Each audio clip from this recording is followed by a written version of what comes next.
What's up, book friends, and welcome back to All the Things Sort of Truth, the alcohol-fueled chapter-by-chapter reread of the Sort of Truth series with Das Boot full of craft brew on the side. I couldn't help it. I had to try. It was good. It was good. Thank you. Thank you. I'm Nate. And I'm Jade. And on today's episode, we're going to be getting into chapter 25 of Stone of Tears. Yes, we are. I was actually really pleasantly surprised that we rejoined Zed and Adie so quick during this chapter because I didn't think we were going to. We talked about that at the end of that chapter. We thought we were just, going to be done. Yeah, how he jumps back and forth between characters. And, so far the algorithm has held.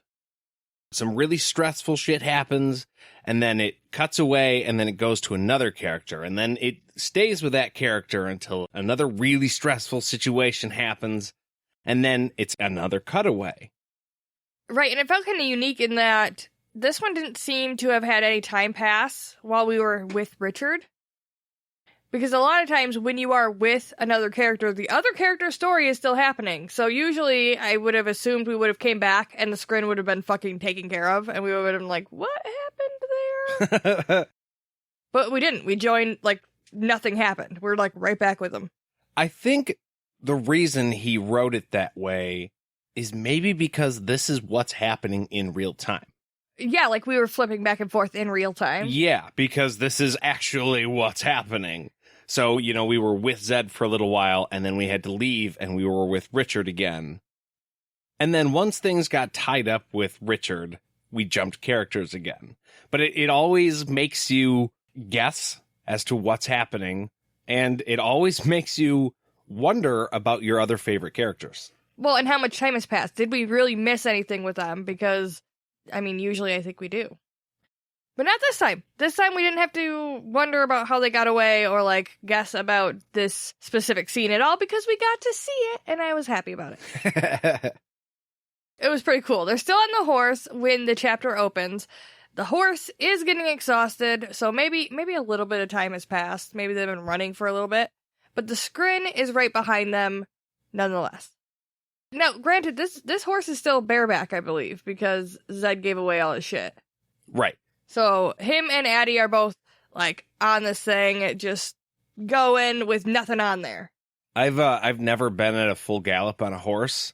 I think the fastest thing I ever did was a canter, which is not quite fully running, but you're hopping pretty good. And I had the full saddle and the whole bit, and I could hardly hang on. So this would be really fucking hard to do.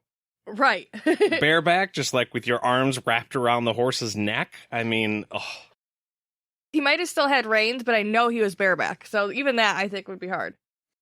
Plus, they're in a bit of a stressful situation, with the thing chasing them. Zed's been fucking dropping trees and using his magic, but nothing is slowing it down. It's not working. Literally throwing anything you can at it. Yeah. And he refuses to admit defeat because apparently admitting defeat establishes a mental state of resignation that makes it certain, which I felt was kind of redundant to say. Yeah, if you stop trying because you assume you're done, then yeah, you're probably going to get caught. But if you're this is it, I think I've been bested, and then you still run your ass off because who knows, maybe, then, I don't know. I just don't think the thought that I've been bested cements your fate either. I don't know. I think it was a weird thing to say, because I was yeah, if you're admitting defeat, you're throwing your arms down, yeah, I'm beat, yeah, you're beat, duh, because, you just said you were. Because fate has sharp teeth and it's chasing you, so if you stop running, it's gonna hit you, yeah. They were running the line that the boundary used to run towards the Midlands, and they're lucky that the boundary was down, or they would have run into it, a long time ago. But either way, they can't go on much longer doing this shit, because he's gonna tire out, the horse is gonna tire out, it's just not gonna work. He's gonna tire. The horse is doing all the work. He's using magic. Okay. Yeah, you're right.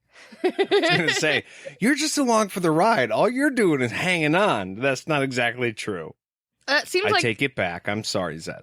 It seems like that's all Adie's doing. She's supposed to be a sorceress. Apparently, she can't do shit on the back of the horse. Well, one leg is shorter than the other, so maybe it's more difficult for her to hang on to the horse with her legs. No. No. Well, then I got nothing. She can do she's a strong woman. We can't assume just because she has a little bit of a disability that was mostly fixed. She's not able to. I was going to say, she may be blind, but if she can see with her magic, then she should have pretty good aim, even if she's aiming behind her. So she's really like a tank with 360-degree range while she's on top of the horse. So she could just like point her hands backwards and bam, bam, bam, you know? That's what I would assume. I mean, we don't know her capabilities. I know she's the bone woman, but I would assume she could shoot some type of shit out of her hands, right? Yeah, well, she has. Oh, yeah. I was trying to remember, but I couldn't remember. Yeah, she's magic as fuck. She's magic as fuck. Zed's also giving the horse strength and stamina, but it can only push so hard. Eventually, it's going to give out, like any living fucking thing. He has to stop trying to slow the scrin and attack the problem, because he can't be divided, or focus. Focus on the problem. Right. So as they're racing through the forest, Zed thinks that he sees green flashes of light that look like the underworld on either side of him, and asks Adie if she has anything the scrin would recognize, because it has to have found them somehow. It's following them for a reason. Yeah, my guess is we have something they want. Or, I mean, us, which is equally a problem. Yeah, I was like a little surprised because I thought it happened after he touched that bone thing. And I thought it was just chasing him because it was pissed.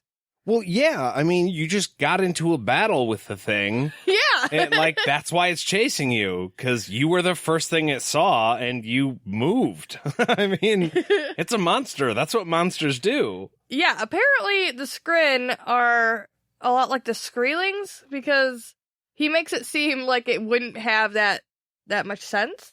You know what I mean? Like, it wouldn't have been like, oh, you pissed me off, I'm chasing you. Yeah. It has to have, like, a scent to run off of.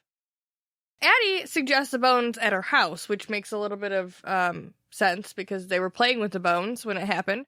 And he dismisses this idea because they had been hiding her all that time. I mean, okay, but this is the exact same thought that we had. Well, like, duh, you're messing with the bones. Probably don't touch those. Adie was literally saying, I don't think you should be doing that when it happened.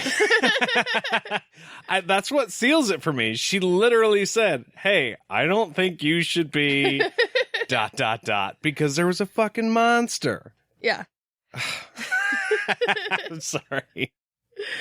So there's another flash of green light, and Adie informs him the Skrin is, in fact, bringing the underworld up from the underworld to the world of the living, and is trying to force them into it. Which, that's kind of terrifying that a beast from the underworld could do that. Like, it can just pull it up into the world of life. Yeah, that makes it a lot creepier. Yeah. It doesn't even have to be near you to get you, then. No. And also, if that's the case, why didn't it do this with Zed and Adie earlier when they were fighting in the house? Apparently, it needed a minute. It had to warm up first. Yeah. Get his stretches in. Yeah. Because now it's creating a tunnel of the underworld that closes off at the end, and, like, they have nowhere to go. It's a whole fucking thing. Zed suddenly remembers that they're both wearing Skrin bone necklaces. He's like, yo, give me your necklace. I have a plan. He tells Adie if it doesn't work, he's super sorry, but he enjoyed spending time with her. This is a real orchestra on the Titanic moment where they're like, we're going down. Fuck it. Let's just keep playing. Zed is essentially saying, if this doesn't work, then goodbye. Yeah, it's been nice working on your team. No. I'm not going to stop running. That's what we were talking about. He was like, we are going to keep going. This is a last-ditch effort, and we'll see what happens. But his arms are up at this point. Hopefully it works. The walls close in ahead of them. Zed stops the horse in front of the dead end, all badass, like flips it around and stares it back at the thing. And then he hucks the necklaces into the green light. The Skrin follows them immediately without hesitation, which I feel like is kind of a funny image to think about, that it's just like, okay, here we go. Go get it, boy. Yeah, like a dopey dog. Which, by the way, are the best kind of dogs. I love them so much. Well, they have the floppiest and the softest ears. Yeah. I was like, hey. So naturally. There's a flash and a boom, and then the screen and the green light flicker and disappear like nothing happened. Like super fucking easy to solve. Real anticlimactic. It's just gone. I can picture Zed sitting on the horse with his hands still like on his face going, oh my God, I can't believe that worked. And he's like, you didn't know if it was going to work? Oh gosh. Well, I fucking tried, man. I mean, you were just sitting there, so... Well, and I guess what this means is the keeper must have marked those specific bones, like, a long time ago. And it was, like, maybe when he touched the bone ball, it triggered the scrin to come, but it was also tied to the necklaces. Could be. And, I mean, they are scrin bone necklaces, so those two parts of bone might have been trying to get, like... Might have been his fingers. To that original monster, yeah. You know what I mean? Like, it was a part of it, so it just knew where those bones were. It could even be that Zed and Adie were secondary, that all it wanted was the bones. Yeah, just give me my bone back. Yeah. You assholes. I mean, yeah. Hey, that's my finger. Can I have that back, please? She can see that I'm flesh. I need my finger to go do things in the underworld. Not gonna be able to pick up any scrin chicks if I'm missing my index finger. Thank you. Your neighbor's dog has my femur, and I do not appreciate it. Yeah, I know about walking with a limp, Adie. Thanks. So Adie tells Zed that he's right. His life is just one desperate act after another. She understands where he was coming from when he made that comment now. Zed turns to the horse. He gives it thanks and a dose of strength, which I enjoyed seeing his little moment with the horse because I think that might be where Richard gets his, like, kindness for those type of animals. Like, it shows us a thread. I thought it was cool that he was giving the horse strength and energy while they were running from the scrin. I have to imagine that comes out of himself. Yeah. So he's putting his energy directly into the horse because they were both outrunning something. I mean, not him and Adie, but like him and the horse. Yeah. You're going to probably die too if this thing catches up to us. So let's fucking go, buddy. But he was doing that and overall he was successful. So they had a moment bond. together like, good Yeah. fucking job. That bitch didn't help us at all. Mind if I borrow your horse? Yes, I do. No, you don't understand. That horse is my bro. We've been through some shit. After his little moment with his horse buddy, he turns over to Adie because her arm is still oozing from that crazy gas she got earlier. And she doesn't even give a shit about it. She's upset with herself for thinking she was hiding from the keeper when he was still hanging out, you know, in her mustache area the whole time.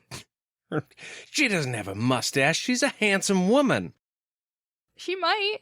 I don't picture Adie with a mustache. I didn't want to say upper lip. Under her nose? We've said that a couple times. I felt like that. I felt like that had been said a few times. It's been done. I was trying to spice things up a little. Okay. So when Zed tries to deal with her wound, she's like, dude, get off me. There's no time. I gotta get back to my bones, man. And he's like, hey, I'm the fucking wizard, okay? We're gonna go when I say we can go. By the way, the horse is tired, and she's walking. I thought you were going to say, by the way, we can go. Also true. Yeah, that horse is fucking tired. There's no way we're getting back there with any type of speed right now.